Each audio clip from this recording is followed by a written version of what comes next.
We are back on the Rational Boomer podcast. Hopefully, your day is going well. It is Saturday. We're into the weekend. Been a busy week. We had the holiday. Hope everybody's Thanksgiving was wonderful.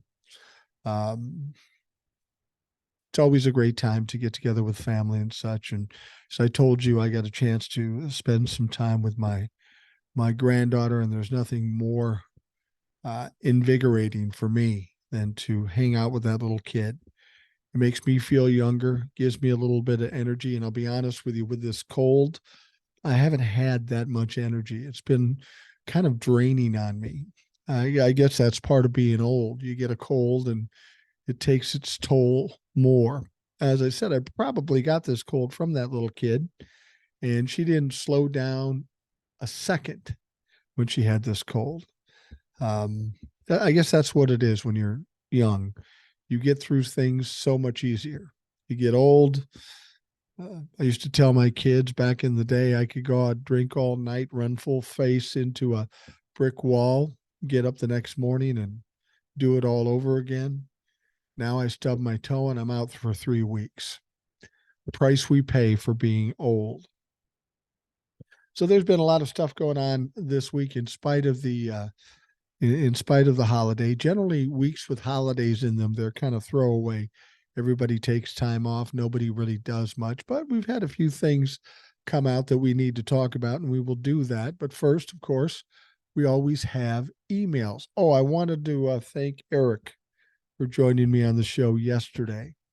That was nice of him to come through and help out. With this cold, it's not always easy to do this. I can usually keep enough momentum going to do a 2 or 3 minute TikTok, but when you got to sit down and talk an hour, that's another story. I mean, I can do it, but I'm coughing and hacking and stuff like that. And for a while, I was thinking, God, I shouldn't even just do it because it's kind of distracting when I cough. And then I said, fuck it, I'm going to do it anyway. We're all just people here. We all cough. We all get colds. I'll show you. See, we all do it. It's not a big deal.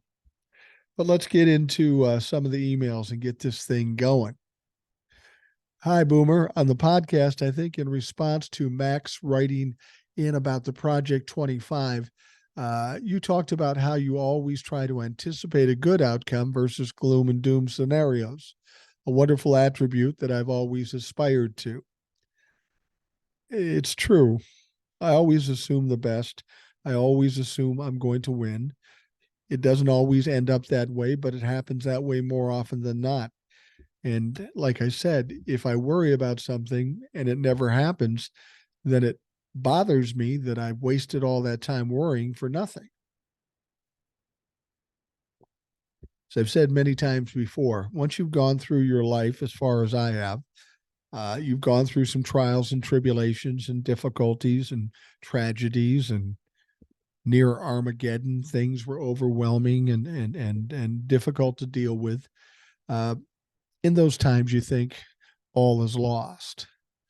I thought that when I was young, but I can rationalize this out, hence Rational Boomer. And in spite of all those troubles, all those problems, here I sit. I survived. I not only survived, I thrived. So these problems that get in our way probably aren't as big as we want to make them out to be. That doesn't mean you should ignore them, but just try to stay calm, focus, and do what you need to do to deal with the situation. The email goes on. It reminded me of riding motorcycles and the phenomenon known as target fixation. It's the idea that if you fixate on something that you're trying to avoid, like a cement truck or an oak tree, you will veer directly into that object. Anyone who has ridden motorcycles knows that is absolutely true. A self-fulfilling prophecy, and in that case, a fatal one. I'll tell you one other place that shows up too. I know this because I've talked to some people who have experienced it. You know that I was a traffic reporter. And of course, you'll have squad cars on the shoulder behind a crash or a traffic stop or something like that. And those cars get rear-ended a lot for that very same reason. People are focused on it. I mean, if you ever see a crash or something like that with the police on the shoulder with another car, you will always get a slowdown there, even if they are not blocking traffic. People have to slow down and take a look. And that gets decidedly worse as you get the backup. And that's why you get those backups there. I always referred to it as a Gawker slowdown. And somebody would call me up and say, Mike, that's insulting, suggesting that everybody's gawking at this car. And I said, what's the definition of Gawker? And they said, well, to stare stupidly at something. I said, no, I think I nailed it on the fucking head. That's what people are doing. You should be focused on what's in front of you, but you're focused on what's on the left or on the right, on the shoulder. And at best case, you'll get a slowdown because people are distracted. But at worst case, like this emailer says, you'll get crashes. People will run right into the back of a fucking car that they can see very well. Now, know that when Max or others challenge you, it's because we find comfort in your perspective and address of our concern. It's why many of us listen, I suspect, that and your impeccable style. So it's in that mode that I ask you to set a time for yourself when it will no longer be okay to say Trump won't be the nominee based on a gut feel. At some point, it becomes necessary to explain how he won't be the nominee in order to maintain that firm position. Allow me to suggest the day after the Iowa primary as the expiration date. Well, now, I've never fully just said I have a gut feeling. I do have a gut feeling about it, but I don't rely just on that. I've talked about why Donald Trump will not be the nominee or the president of the United States, and that's based on logic and common sense. He's got 95 felony charges against him. He's got a lawsuit that's going to crush him financially, and because he's a narcissist, emotionally. We don't know what that's going to do to him, but that's coming up. That's going to end here in about a month, maybe less time than that. There's at least one criminal trial that's going to happen before the election, the one in Washington, D.C. You put all those things there, there's a lot of things that can happen. First of all, you remember that we were talking about how he is supposed to be ahead of Joe Biden in 5 swing states by 4%. And then I told you that the question they didn't talk about was that what if Donald Trump is charged or convicted of a felony? Then it switched over to 14% to Joe Biden. Okay. He is definitely going to be convicted. And if that poll has any sense of reality, and I don't know that it does, it tells you one thing: the tone of the country is going to change dramatically. The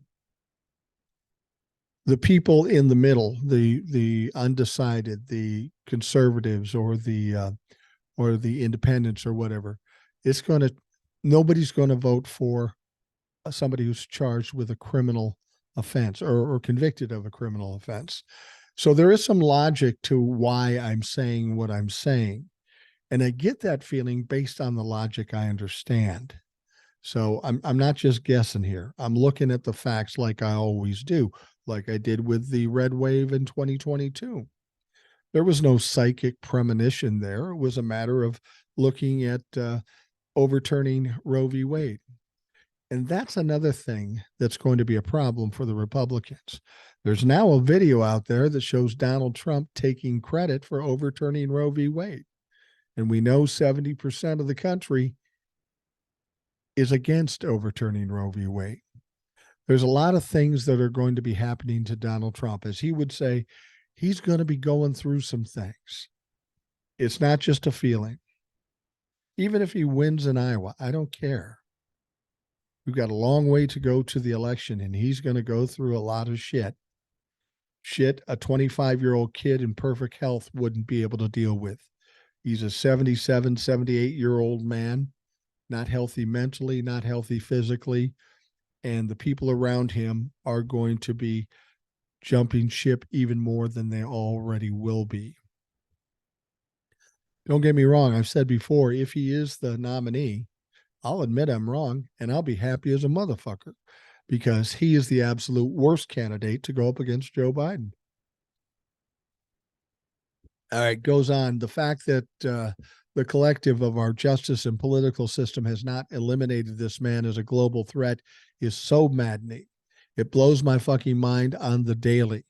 We've watched everything he did with our own eyes, and yet here we are getting excited about a 5-word fucking note on a financial document. Now, hold on a second. You're diminishing that note, and it is a small note, but you have to understand what that note represents.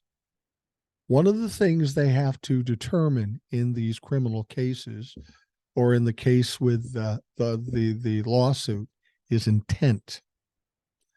That is a smoking gun for intent. You have to understand Donald Trump is going to say, I didn't know anything about this. My accountants did it. I just signed the papers. That's what he said on the stand. That's what his family said on the stand. This changes it completely. It shows that they lied on the stand. They did have the intent and they did have the knowledge of what was going on. So it's a big deal. Don't diminish that. All right, moving on. The thought of going through Election Day with everything on the line is more excitement than I'm looking for. Everything's moving too slow.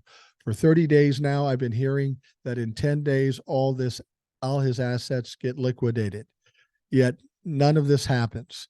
I guess it's a rolling 10 days. Nothing ever seems to finally resolve, motherfucker. Best, garage door Jeff. And of course, he always has a PS. PS, my personal theory and hope at this point is that Trump wins Iowa, but underperforms. Then Nikki wins New Hampshire and South Carolina and is off and running and secures the nomination. I wish the governor of Iowa had endorsed Nikki instead of DeSantis because he's a lost cause. He blew it with the Disney thing. We were all weaned on our kids on Disney videos, for Christ's sake. Okay, thank you, Jeff. I appreciate that. But I want to go back to what you said regarding how things are going slowly. That's not new. It's always been going slowly. You're talking about his assets getting liquidated, that in 10 days. I don't know who told you 10 days that was going to happen. I didn't tell you that because I know better than that. The court case, the trial is still running. We know that he's been found liable for fraud. This court case has to end before we know exactly how much he's going to have to pay and how that process is going to go.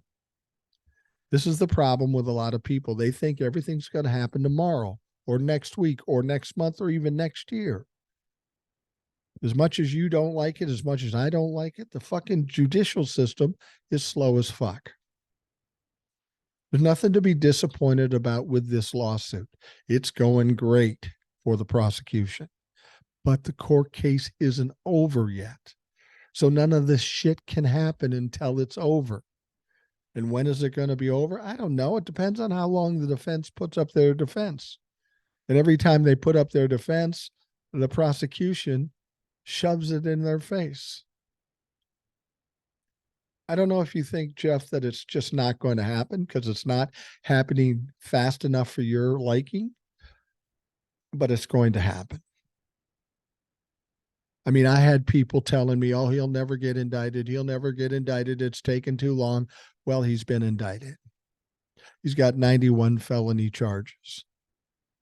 From the moment Donald Trump got in trouble and this bullshit started, people were saying nothing will ever happen. And then something happens.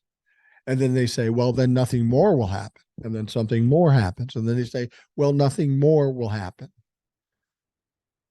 This kind of negativity and this kind of insecurity about what's going to happen is not helpful. It's not helpful. This is why people live their lives looking at negative things and they're miserable up until the time they're finally relieved, and then they find something else to be miserable about. I'm not getting on you, Jeff. This is just human nature, and this is people in general that do this. You can believe nothing's going to happen, or you can believe that something's going to happen. It doesn't matter. I can only speak for myself. I know what's going to happen based on logic and facts that I see.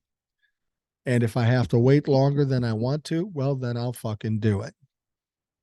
You know, I've been in business. I've been married 40 years. Nothing ever happens as fast as I want it to happen. So you learn to deal with it.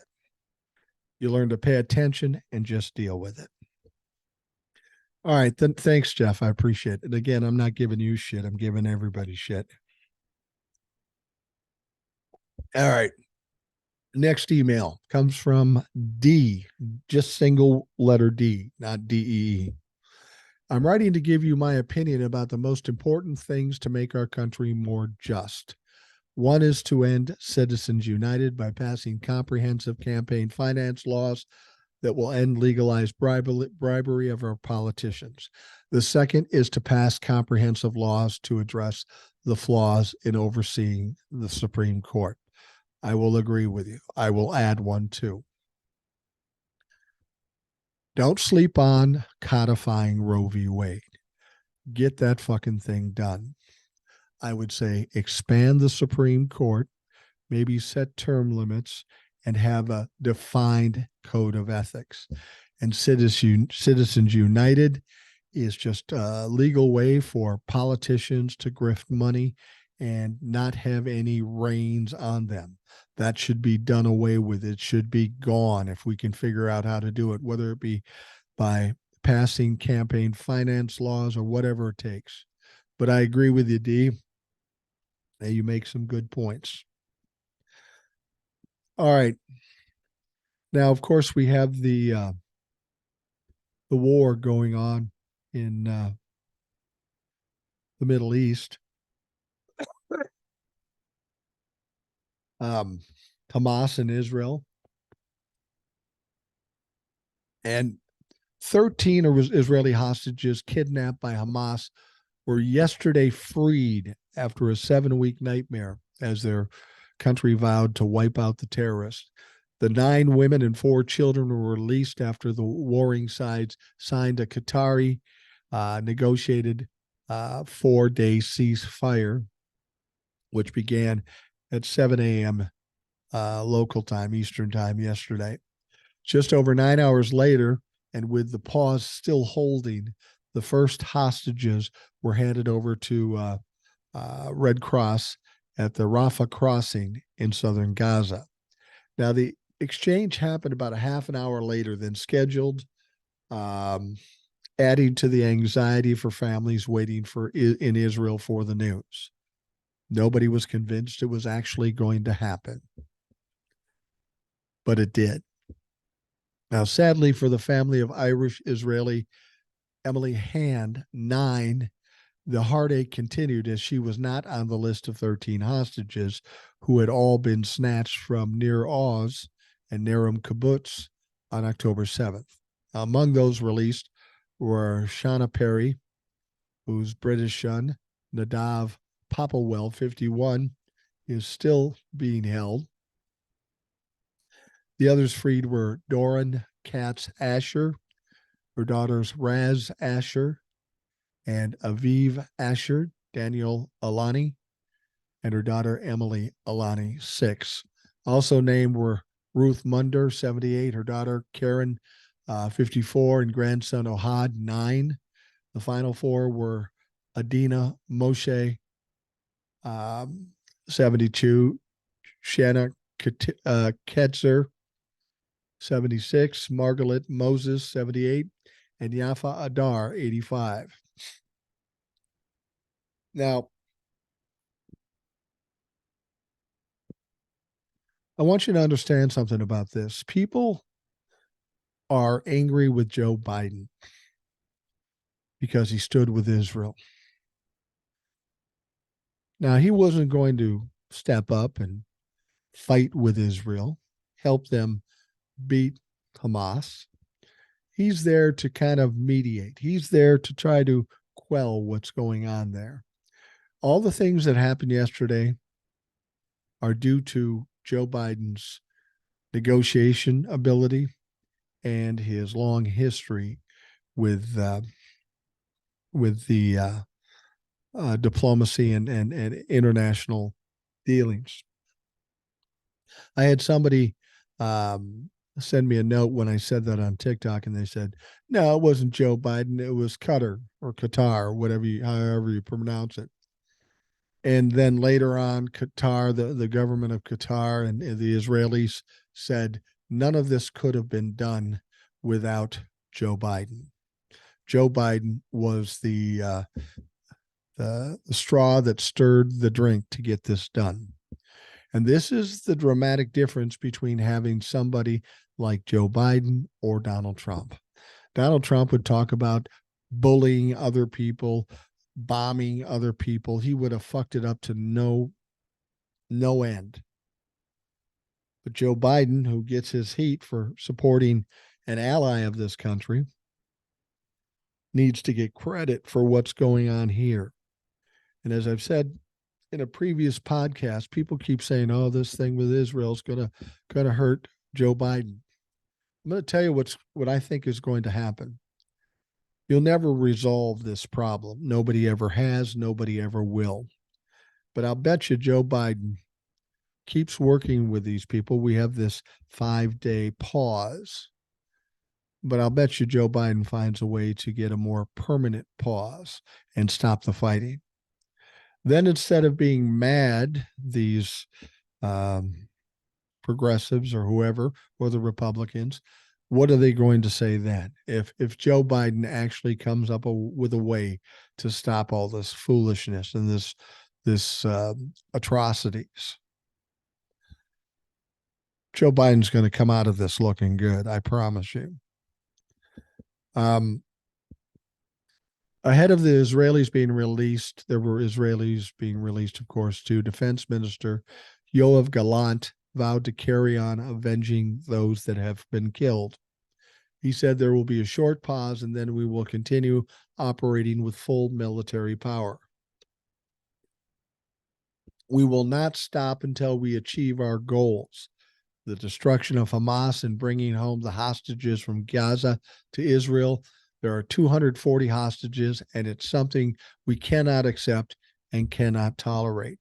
The other thing Joe Biden is doing with this pause, in addition to stopping the fighting, he's giving people time and helping people get out of Gaza so they can get out of the way of the violence. And he's also bringing in resources, water and food and that sort of thing, to the people who are there and are staying there. The way Donald Trump would have handled this would have been a disaster. More people would have died. We would have looked foolish. Joe Biden is doing exactly what a president is supposed to do. And if you're mad at him about doing that, well, then you're a fucking idiot.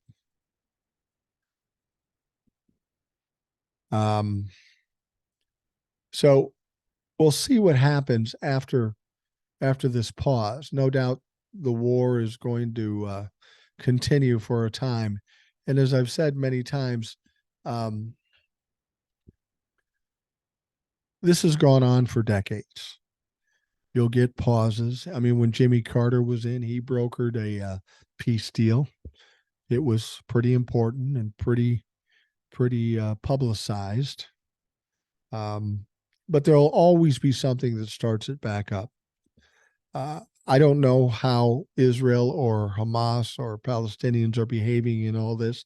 Like I've said, I don't have a dog in the fight. I'm not voting for either side to win or lose. I'm just hoping that with the help of Joe Biden, we can stop the fighting and stop the killing and stop the killing of innocent people. That's the best I can hope for. That's the best I can talk about, because that's all I know that I think is important to me. The rest is for other people to argue about, people that have a stake in the race. All right. I have a good news, bad news scenario. Do you remember Derek Chauvin? Derek Chauvin was the police officer in Minneapolis that murdered George Floyd on video that we were all able to see. It was an atrocity. It was despicable. It was disgusting. And Derek Chauvin is one of the most despicable humans to walk this earth. His arrogance, his cruelty, and the fact that he's a murderer is just like something we've never seen. Well, here's the good news. Former Minneapolis police officer Derek Chauvin has been stabbed by another inmate at a federal prison in Arizona, where he's serving time for the murder of George Floyd. Now, the attack happened at the Federal Correctional Institution in Tucson, a medium security prison that has been plagued by security lapses and staffing shortages. The person was not authorized to publicly discuss details of the attack and spoke to the AP on the condition of anonymity. The Bureau of Prisons confirmed that an incarcerated person was assaulted at FCI Tucson at around 12:30 p.m. local time Friday. In a statement, the agency said responding employees contained the incident and performed life-saving measures before the inmate, who it did not name, was taken to a hospital for further treatment and evaluation. Now, no employees were injured, and the FBI was notified. The Bureau of Prisons said visiting at the facility, which has about 380 inmates, has been suspended. Messages seeking comment were left with Chauvin's lawyers and the FBI. Chauvin's stabbing is the second high-profile attack on a federal prisoner in the last 5 months. You might recall that disgraced sports doctor Larry Nassar, who was stabbed by a fellow inmate. Larry Nassar is the guy that worked with the women's Olympic gymnastics team, and the horrific stories we heard about him. He was stabbed at one point. It's also the second major incident at the Tucson Federal Prison in a little over a year. In November 2022, an inmate at the facility's low security prison camp pulled out a gun and attempted to shoot a visitor in the head. The weapon, which the inmate should not have had, clearly misfired, and no one was hurt. Now, the bad news about this whole thing is that, well, of course, Chauvin survived, at least at this point. We know he's in serious conditions. We knew he was stabbed. We don't know anything more than that. But this is a perfect example of karma come knocking at your door. This guy's a despicable guy. The fact that he's in a medium security prison pisses me off. This guy should be locked down in Supermax someplace because he's that bad. It's one thing to have somebody kill somebody else. That's horrific. But when that somebody else happens to be a police officer who carries some authority and who's supposed to be protecting people, to me, that makes it far more egregious. Now, Chauvin, 47, was sent to FCI Tucson from a maximum security Minnesota state prison in August of 2022 to simultaneously serve a 21-year federal sentence for violating Floyd's civil rights and a 22.5-year state sentence for second-degree murder. Chauvin's lawyer, Eric Nelson, had advocated for keeping him out of general population and away from other inmates, anticipating he'd be a target. Now, they may look into that now. He may not be in general population after this. Now, Chauvin was mainly kept in solitary confinement, mainly for his own protection. Now, last week, the U.S. Supreme Court rejected Chauvin's appeal of his murder conviction. Separately, Chauvin is making a long shot bid to overturn his federal guilty plea, claiming new evidence show he didn't cause Floyd's death. I don't know. You got a 9-minute video that clearly shows he did. I don't know what kind of evidence he could possibly come up with, but I don't think Chauvin's getting out of jail anytime fucking soon. That's if he survives. If they went after him once, they'll probably do it again. So we'll see what shakes out in this situation. We'll no doubt hear more about Chauvin's injuries and his physical state. These appeals, he lost one, he'll lose the next one. He's in jail for at least the next 15, 20 years. And that's where he fucking belongs. All right. Let's take a quick break and we will be right back.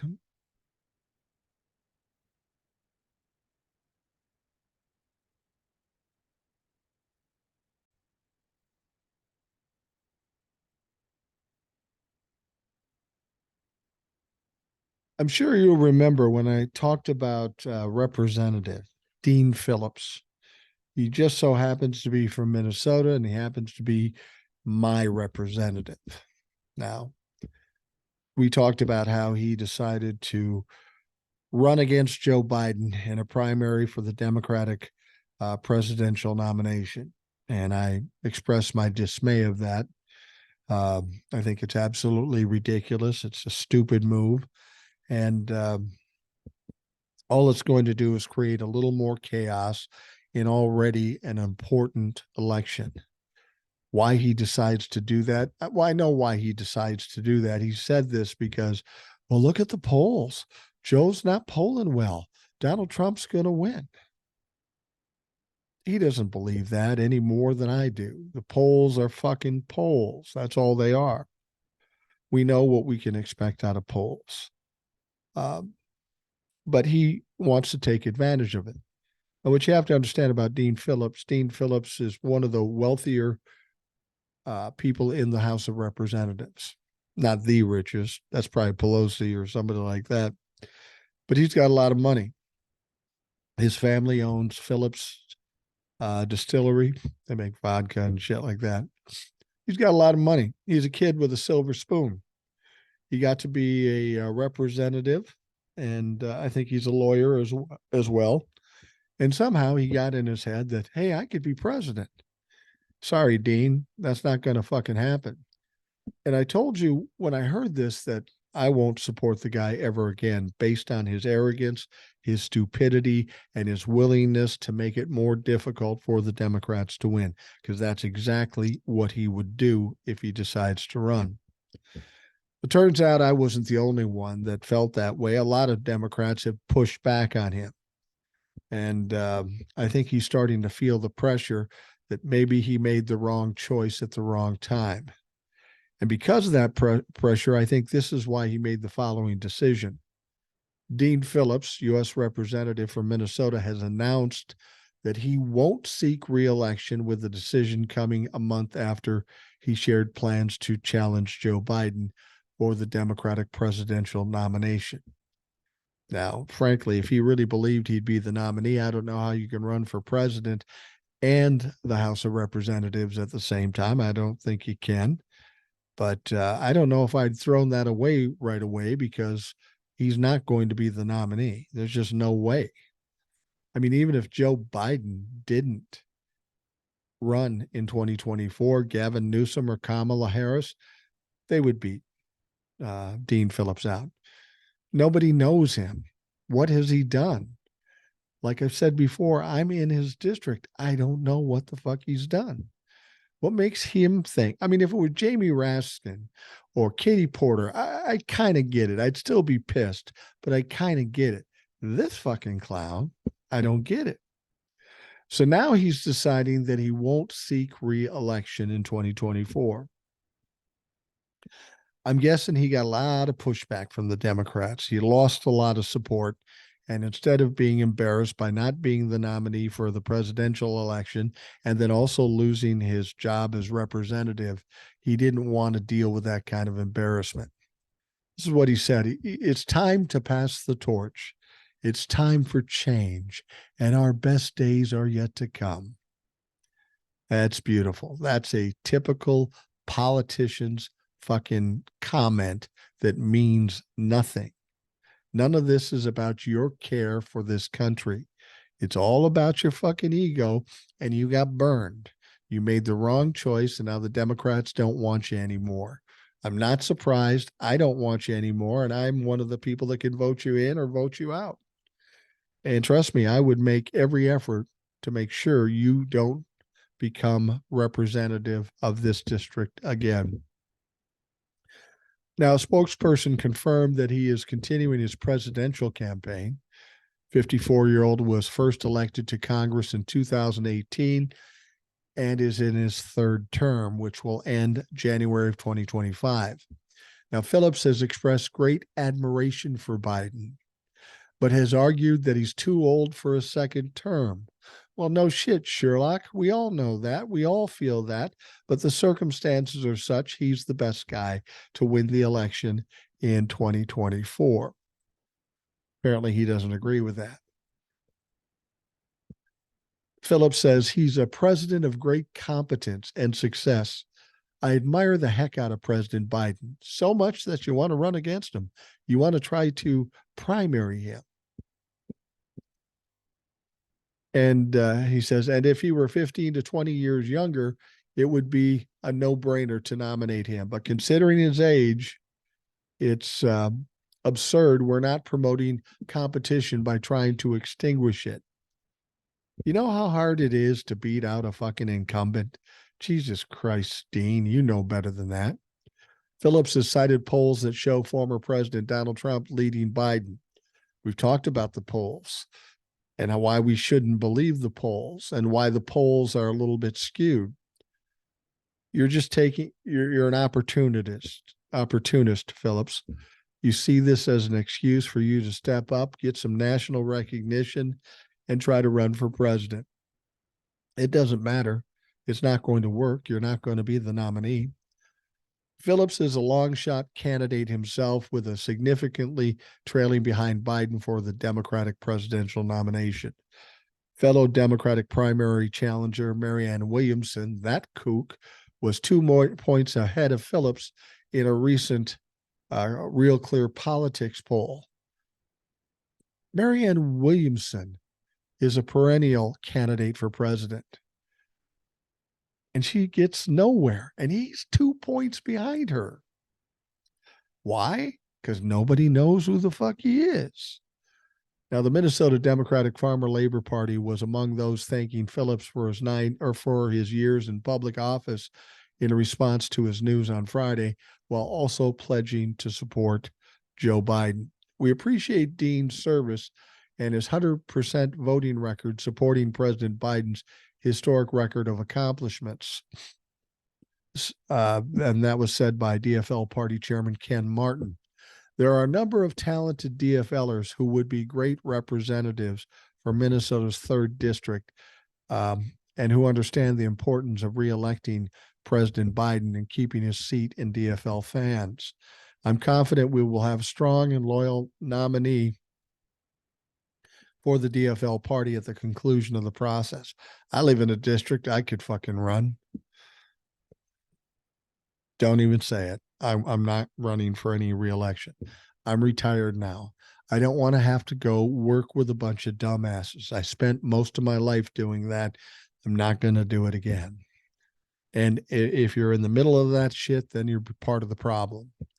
Phillips has faced criticism in recent days after telling The Atlantic that he's heard people who know Vice President Kamala Harris say that she's not the right person for the office. Oh, there you go. Good idea.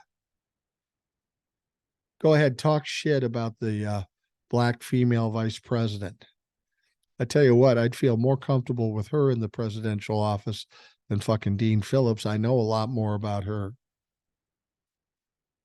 He goes on to say she is not well prepared, doesn't have the right disposition and the right competencies to execute that office. He said, while later adding in his interview that he has personally not seen those deficiencies. Oh, you bring it up and you talk about the deficiencies, but I never really saw them, though. God, I get tired of bullshit coming out of politicians, even if they're Democratic. Now, of course, he got heat for getting on Kamala's ass, and he later issued an apology saying he shouldn't have referenced other people's opinions. No shit, dumb fuck. You're a representative in the House of Representatives. You're 52 or 54 years old. You're a fucking adult. How you don't know that? You shouldn't say you're running for president either. Somebody's got to grab you by the ears and say, what the fuck are you thinking? It's stupid. So anyway, he's still running for president. He won't be in the House of Representatives in 2025. I don't know who it will be, but I'm pretty confident it will be a Democrat. So good riddance. You just ended your political career. You can go back to distilling vodka and collecting millions of dollars every month and do whatever the fuck you want to do. He'll probably try to run for Senate if he doesn't get the presidential thing.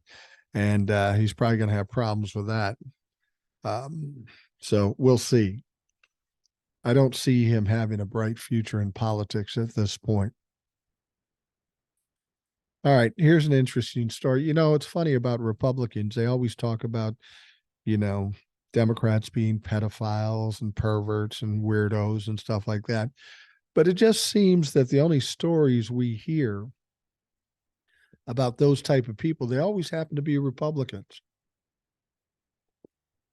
This isn't the story I'm getting to, but, you know, we heard about the Moms of Liberty, how they were to protect the children. And one of the men in the organization, a higher up in the organization, we find out was convicted of sexually abusing a 12 or 14-year-old boy in 2012. Nice job vetting your fucking people. It wouldn't take much. It would take a Google search. Put the guy's name in the Google search and you would have found this out. Maybe Moms of Liberty don't care. Maybe they support that kind of behavior. Who the fuck knows? But it really discounts who they claim to be and who they really are. But in addition to that, a former 2016 Trump campaign aide who came forward to accuse her ex-boss of rape and other crimes claims she's received multiple threats on her life. You know who I'm talking about? Talking about Jason Miller. You saw him on TV all over the place. He looks like Fred Flintstone with a fucking nice suit. He's a goofball. He's a Trump humper. So this woman's name is Arlene A.J. Delgado. She worked for him. To reporters contacting me about Jason Miller, I'm not responding because I have already received one threat on my life today, in addition to others. This is what happens when you speak up against thugs. So I'm not surprised, but it's still alarming.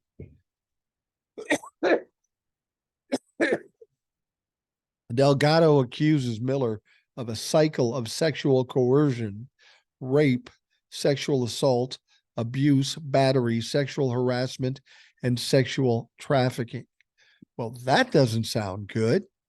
The lawsuit pits Miller, a married man who used to be one of Trump's senior communication strategists, of plying Delgado with booze and having his way with her while she was in an alleged blacked out state when she worked under him when Trump was campaigning to become president.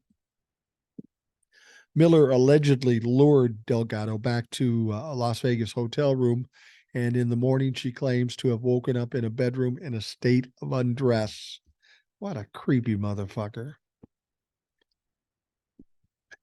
Delgado, who had an extremely busy day and had a very little to eat, was inebriated, nauseated, and felt unwell. The next morning, Delgado woke in a bedroom portion of the suite, partially dressed, with her jumpsuit hanging around her ankle, what appeared to be vomit on the side of her pillow, and one of her high heels on the bed. There was evidence that Miller had penetrative sex with her in her hotel suite, relations that were not consented by Delgado, and Delgado was fully unable to consent to any sexual relations. But those Democratic sexual deviants, boy. Now, in a statement to the Daily Beast, Miller denied the allegations. Oh, big surprise. She's doing it simply to intend to harass my family while wasting the judiciary's time and resources. You ever think about that? Every Republican says the same thing. Everybody in the world is wrong. I'm the only one that's right. I didn't do anything. Now, for her safety, Delgado claims she's not going to sleep at her home. See, that's the other part of this. It's not bad enough you raped this woman, but now she has to deal with death threats, either from him or people tied to him or Trump fans, who I don't know who it is. But see, this is what Republicans do. They take advantage of people and they put them in danger. We've got this woman. We've got the two election officials in Georgia. And now we've got this poor law clerk in the New York lawsuit. She's still getting death threats and she didn't do a fucking thing. But that's how Republicans behave.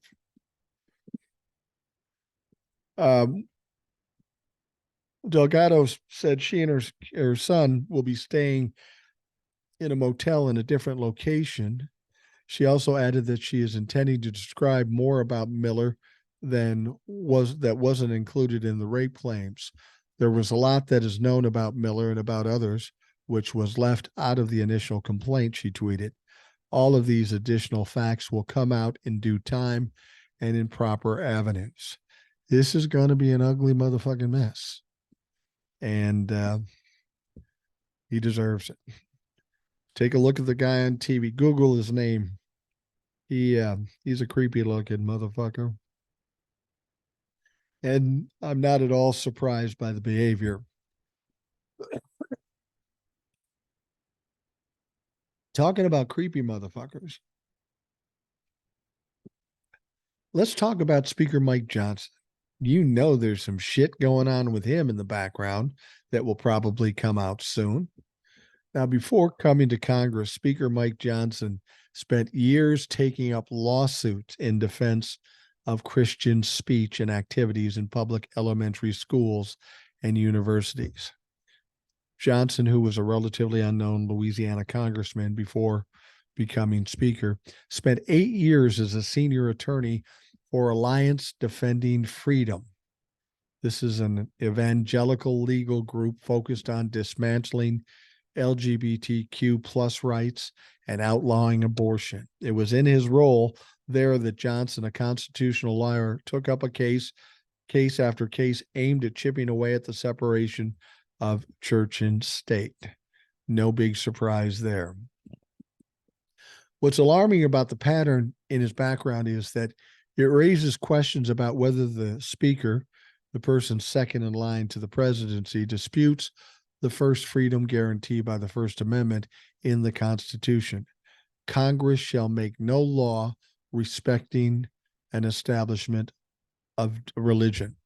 Now, in 2004, Johnson was the lead attorney for Stockwell Place Elementary when the Bossier Parish Public Schools got sued for pushing Christianity on students. Here's what happened. A set of Jewish parents sued the school after learning it was holding prayer sessions, teaching Christian songs in class, and promoting a teacher-led prayer group called Stallions for Christ that met during recess. The Jewish parents, who had 2 children at the school, also cited a teacher with a Christian cross on the classroom door, a nativity scene in the school library, and a graduation program featuring Christian songs and a student-led prayer and religious speeches delivered by 2 local sheriff's deputies. Fuck, you can't even put up Halloween or Easter shit anymore. Now, in their lawsuit, which you can read, it's available, the parents claim the children were ridiculed and bullied by other kids for not participating in religious songs. They're Jewish. Why should they be made to participate in songs about religion that they don't belong to? They raised concerns with the principal, who allegedly responded by defending the school's nativity scene and religious songs, and told the parents to deal with it. The parents also complained to the school superintendent, who allegedly defended the teacher-led prayer group because this is the way things are done in the South, and welcome to the Bible Belt. So they were pretty helpful. Johnson spoke about the lawsuit at his church, the Airline Drive Church of Christ in Shreveport. The Airline Drive Church of Christ in Shreveport, before taking on the case. He warned the congregation what was at stake with cases like the Jewish family suing, keeping Christian activities out of a public school. How about we just keep all religious activities out of the school? We're trying to teach our kids reading, writing, and arithmetic. We can teach religion in the Sunday schools or at home. Let's focus on what the job is in school. It's not about religion. It's about learning the basics. The ultimate goal of the enemy is, this is what Johnson said, the ultimate goal of the enemy is silencing the gospel, according to an April 2004 story in Shreveport Times. This is spiritual warfare. What do you think they would say if a Muslim group was trying to do the same thing? I think they might have a different perspective on that. The Louisiana Republican also told church attendees, some of whom were reportedly nodding and wearing "I support Stockwell Place" t-shirts, that if we don't win, they're going to shut down all private religion expressions. Now, you keep religion out of government, you keep religion out of schools. See, this is what annoys me.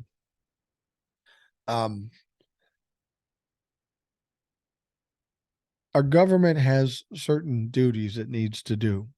You throw religion into the mix, it just convolutes the whole situation. And the same with schools.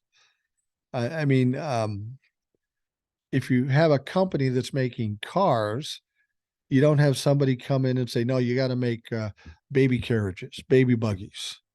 It's just common sense.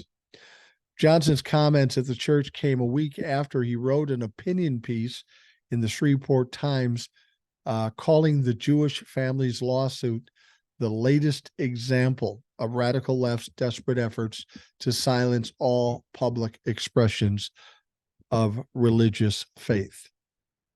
That's what they do. They always exaggerate. It's always hyperbole. If you don't want religion in schools and governments, oh, you're just trying to shut down all religion. No, we're just trying to keep it in the proper places.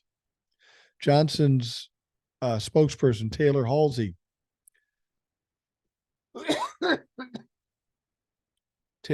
on Tuesday disputed the House Speaker was referring to the Jewish family as the enemy in the 2004 lawsuit. You're mischaracterizing his remark. Don't you just love that about Republicans? They say something very blatant, and then they come back later and say, well, what we really meant was, no, we know what you meant. He said that in a statement, you're mischaracterizing his remark. Johnson was referring to any coordinated attempt to impede religious expression that is protected under the Constitution, not any single family. Yeah, that's bullshit. Halsey also emphasized that the first bill Johnson brought to the House floor as Speaker was a resolution condemning Hamas and standing with Israel. I think you like the land where Israel stands because it's holy land. I just don't think you like the people who occupy Israel. Your religion would deny any other religion.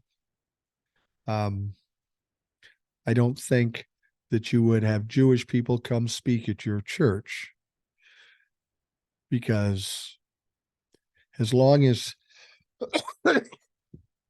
the attitude is, if you're not with us, you're against us. And that's just distraction and diversion, typical of Republicans. The lawsuit was settled in August of 2005 with a consent order clarifying the types of religious expressions allowed in public schools, but most of the case had been dismissed months earlier because the family moved out of state, or they got ran out of state, which is probably more like the case, because as much as, maybe Johnson didn't do it, you can bet living in the neighborhood, going against the church in the deep South, it wasn't too friendly. Now, on or about December 28th, 2004, the McBride family moved to Missouri to escape the harassment and threats Tyler and Kelsey were enduring at Stockwell Place Elementary. That's really the biggest deal here. These poor kids were getting harassed because they didn't want to be forced into practicing a religion that's not theirs. It's fucking ridiculous. Now, the ACLU, which was not officially a party to the case, said that at the time, the Jewish family likely would have won their case had they not moved away. But what does it matter? You still got to live in the fucking town. Even if you win the case, they'll probably just be more angry at you. Now, the ACL believes the complaints were meritorious, and had the plaintiffs remained in the state, they would have been found meritorious. Joe Cook, then executive director of the ACLU's Louisiana affiliate. In another case in 2006, Johnson represented parents suing the Katy Independent School District in Texas for allegedly trying to ban religious expression and acknowledgement of the Christian religion.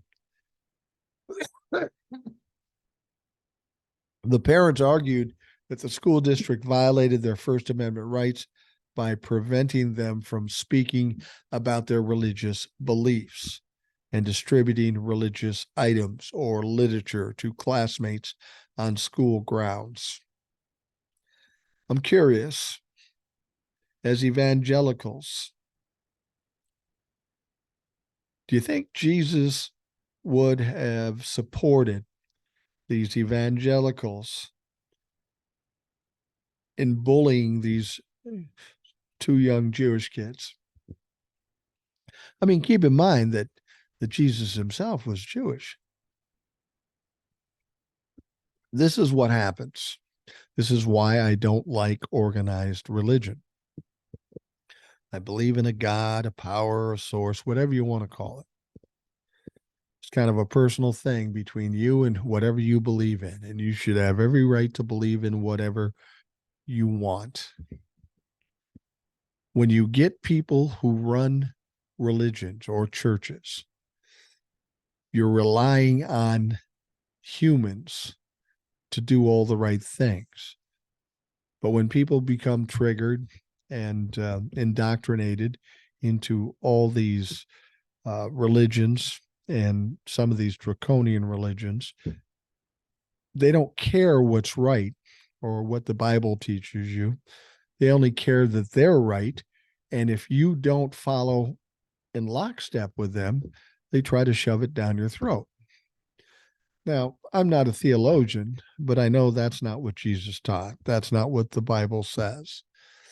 But much like the Republican politicians do with the Constitution, they cherry pick things out. They extrapolate those things. They exaggerate those things, and they pervert those things so that they fit their little agenda. And if you fall outside that agenda, you're no good. You're going to hell. That's what I have a problem with religions. And it's not just evangelicals, Catholics, Mormons. If you're not one of them, then you're probably going to hell. You're not as good as they are because you're not one of them. To me, this is all contradictory. to what the Bible or Jesus teaches, right? It's all contradictory, but they don't seem to care. They don't mind that it's contradictory, as long as it pushes along their fucking agenda. Everything that's going on in the Middle East, that's religious, with Hamas and Israel. If you were to look back in history, religion is probably the greatest cause for mass death in this world, in its history, more than anything else. And do you believe God's doing that? Do you think God is supporting that, is backing that? It's people taking their sick agendas and trying to legitimize it by using religion to say, God told us to do it, even though it's contrary to whatever anybody's been fucking taught. It is frustrating. If you live in a small town and you happen to be a Jewish family, God help you if you're in the Bible Belt, because you're going to be looked at sideways and you're going to be ridiculed. You're going to be teased because, frankly, these evangelicals, these Republicans are in fact racist, anti-Semitic, misogynistic, and they're just bad people. I've had evangelicals come to me and say, you're saying evangelicals are bad people. They're the enemy of this country.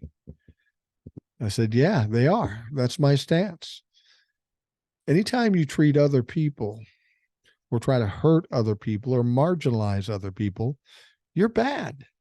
That's just the way it is. Read the fucking Bible. It'll tell you that. But they ignore that. Like I say, they cherry pick, they pervert, and they do whatever they want to do. Has nothing to do with God, has nothing to do with Jesus or the Bible.